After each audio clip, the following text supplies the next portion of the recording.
Hello! This morning at Toddler and Earlier STEM, we had fun playing with soapy water. At the same time. Okay.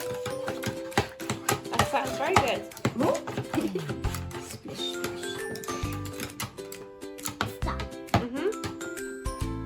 Why do you think it sticks? Why do you think the yellow sticks to the whisk? It stuck to this, didn't it, as well?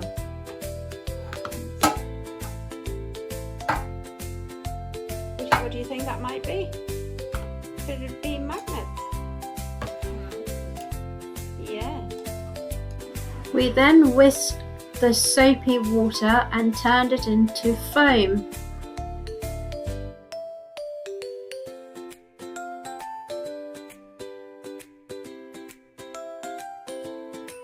Oh, it looks great now.